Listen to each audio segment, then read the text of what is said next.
What's up guys, it's Rowan and Brooklyn from Smart TV, bringing you another episode of the HSC English Lit Program, otherwise known as #help.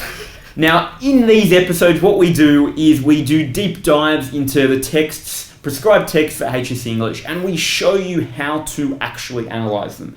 Analysing is incredibly difficult. It's often something that we see so many students struggle with.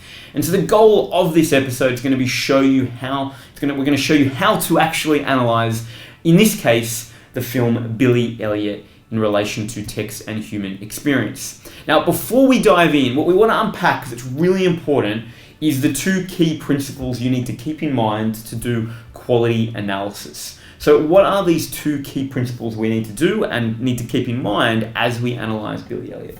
Cool, so the first one is the idea of linking the technique to the idea. So we've got our technique and we've got our idea. What lots of students do, or what some students do, is they just forget about the technique and they just try and analyse the quote, which always ends up bad. You need to always make sure that the technique is the focus of your analysis.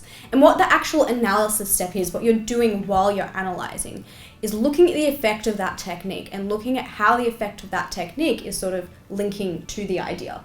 So it's not enough to just say, well, there's a technique in this sentence, right? Or in this quote or in this sort of scene. You need to go beyond that, okay? Because you need to, as you said, say something about it. But could you then just say, well, then it creates, it shows grief or misery or love? Like, is that sufficient here? Or are you saying it needs to do something more than that?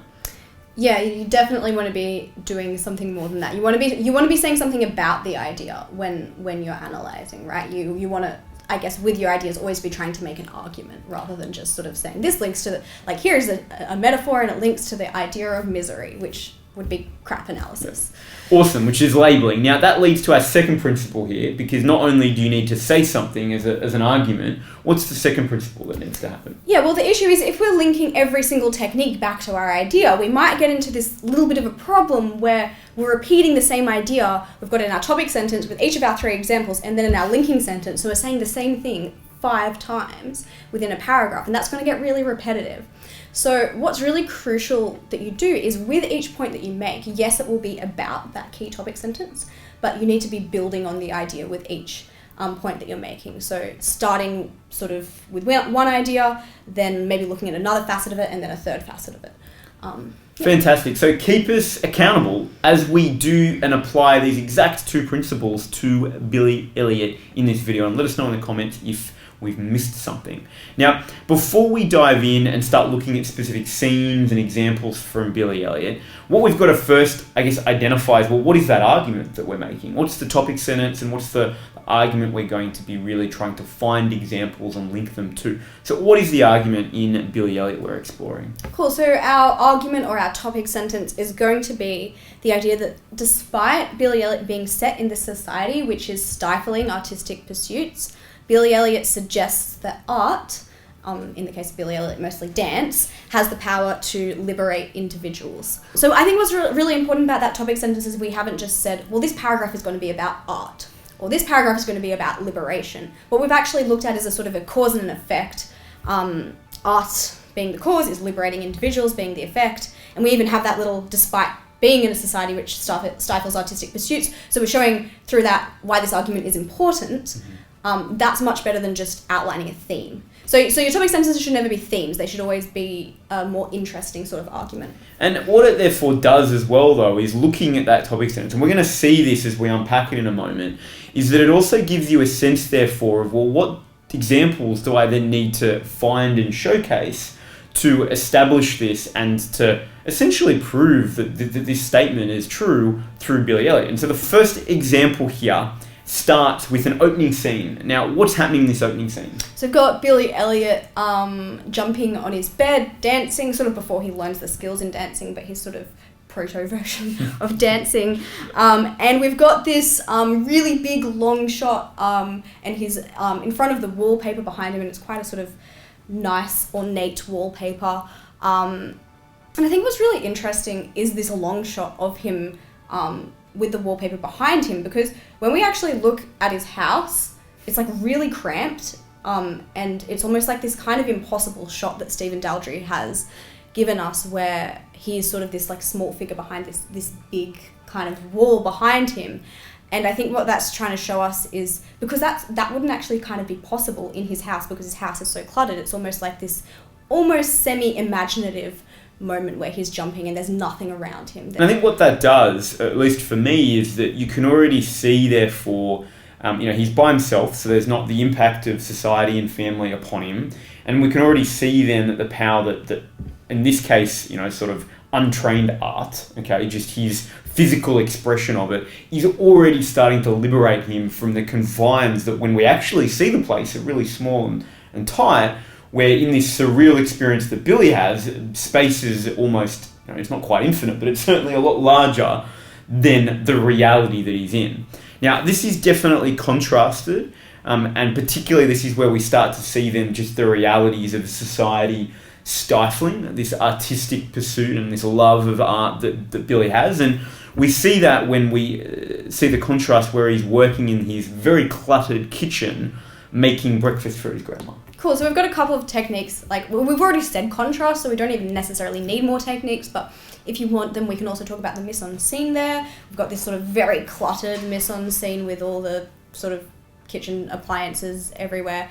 And we've also got the symbolism of breakfast, and the fact that he's cooking breakfast for his grandma is sort of this symbol of this fact that he's taken on this responsibility that a boy of his age wouldn't normally be taking on. It's often the other way in most cases, and so that's exactly right. And so we can certainly see that we've got just responsibilities that are maybe going to impact Billy's ability to pursue things that he loves. Now, as we start to progress this idea, we then go to sort of the example number 2 here. And this is a scene where everyone in the house is dancing. So what's happening here? Why is this important? Cool. So what we've got, it sort of starts off just after Billy and Mrs. Wilkinson, his dance teacher, have had that very sort of deep moment and he's read his mother's letter. And then what happens is they start dancing to the song I Love to Boogie by T-Rex. Does that sound right? Great song. And it's this sort of beautiful moment where him and Mrs. Wilkinson are doing these very sort of dramatic dance moves. There's a few techniques going on there as well. We've got this sort of quite misty, foggy background in the studio / sport courts. Sports hall. Sports hall. I guess that's what you call it. Thank you. I don't know some things about sport. The sports hall is really foggy. And that's sort of giving us this otherworldly sense, right? This idea that he's no longer in his world of the responsibilities that he has to keep up, or the sort of masculine ideals that he has to keep up. He's in this new world where he can be whatever he wants to be. Very dreamlike. Very dreamlike. The mist sort of creates, definitely. But at the same time, so there's sort of like a lot of facets that we've got going on in this scene, which is why it's a great one to talk about in your essay. We've got these sort of cut shots between Billy dancing, but also Tony's rocking out to the same song on his record player with a fake sort of, it's not an air guitar because he's holding something, but he's pretending to play the guitar. And that's showing that not only for Billy is art or dance sort of an escape, but it's also music also being a form of art is an escape for Tony. We also see the grandmother dancing, and we see Jackie doing a little bit of a bop. You could probably interpret it, moving either with way. the beat. But even maybe for Jackie in that moment, there's sort of an escape through music. So I think that's a really crucial scene when we want to think about how music is freeing the characters, how music and dance is freeing the characters in Billy Elliot, because it's sort of this beautiful moment in the middle of the movie where all of the sort of worries of the minor strike are sort of thrown aside, and everybody's just in this sort of moment of euphoria and joy as they're dancing to this T-Rex song. And then if we keep on progressing this, we then get to our final example. And so this is, a line by Mrs. Wilkinson.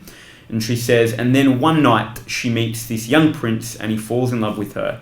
And she realizes this is the one thing that will allow her to become a real woman once more." Now, before we dive into this, I think one of the interesting things to note here is just the choice of the types of examples that are being used, right? So we've got, two sort of arguably scenes that we're unpacking. And here, it's part of the scene as well, but we've also got a specific quote. And I think that's really important when you're analysing films. You want to have lots of examples that, as we have in our previous 2 examples, looked at lots of film techniques like symbolism, mise-en-scene. But then it's also good to sort of intermix that in with actual quotes in the same way you would if you were looking at a novel. So Mrs. Wilkinson says this to Billy as she's explaining to him the plot of Swan Lake. And what we've got here is some symbolism as well. So, you could probably go either way, symbolism or a metaphor. It's a bit of a metaphor for Mrs. Wilkinson's life itself. And she's sort of in this very depressing marriage, like she doesn't love her husband. And she sort of found this freedom in dance. And if we look at the quote, we can interpret when she says she meets this young prince and he falls in love with her. That young prince is actually metaphorical or symbolic of dance, not her husband, which is a bit ironic, right? It's like it's dance that's her young prince rather than being her husband.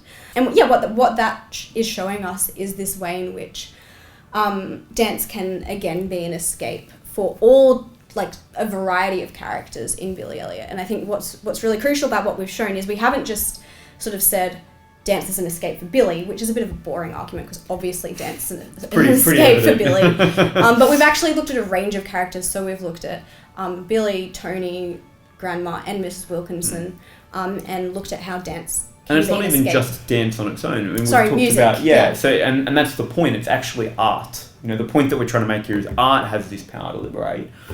And of course, it takes many forms. And we can see that then throughout here in terms of the different life circumstances that then, whether or not it's dance or music, is helping people step above and beyond, which is, I think, really cool. So now that we've unpacked these 3 and we've sort of looked at, in this case, what we've really done is we've started with Billy and then we've sort of grown from Billy to other members of his family to then Mrs. Wilkinson. And that's really how we've tried to progress this idea to show that, well, art has this power to liberate. Now, how do we link this to the common module? Because ultimately, this is a common module, text and human experiences. We're going to be needing to write essays about this. What's one of the ways that we would link this in particular? Yeah, so we've got these sort of individual experiences the individual experience of Billy who's liberated by art. And that's very much in contrast to a society which stifles art in many ways as well. So the fact that his dad is always saying you can't do friggin' ballet. So we've got that, but then there might also be like a nuance in that there is this idea that the collective, Miss Wilkinson, Tony, Jackie, the grandma, are also liberated in sort of small, subtle ways by art as well. Although I think the stronger argument there is to really highlight that art is liberating an individual from a collective experience, really. I think you certainly could push the envelope there, but I think that's probably, the more apparent argument that I think you could really push along quite powerfully. What's another one that we can connect to in terms of the common module?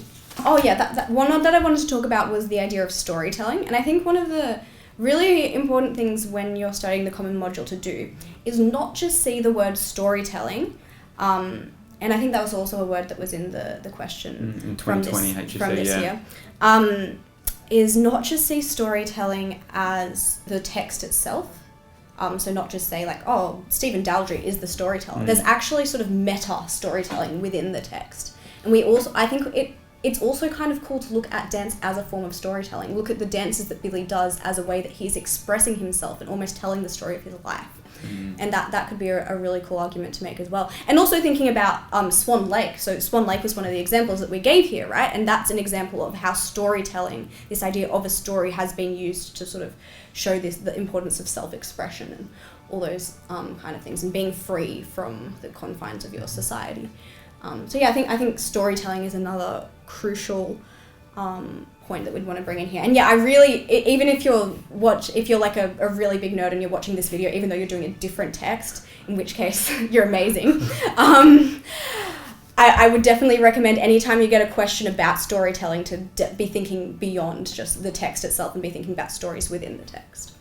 Awesome. So guys, look, there you have it. That is our analysis on Billy Elliot, and hopefully what you've learnt here is how to actually go through the steps in the process of good analysis, starting with your argument and a topic sentence, and then really looking at how you're going to progress your argument throughout using, different examples that explore something a little different each time while linking back to that argument. If you have any questions about Billy Elliot, HSC English, texting human experience, leave it in the comments below. We'll do our best to support you and get back to you. Of course, if you're needing more help, you've watched this and you're like, this was awesome, but I'm still screwed for HSC English, get in touch with us. We've got a fantastic team of teachers and tutors at Art of Smart that can help you navigate the challenges and the pains of HSC English, or the joys if you love it, of course. And if you haven't, hit subscribe. We do more videos like this as part of our #help series. And so until next time, see you then.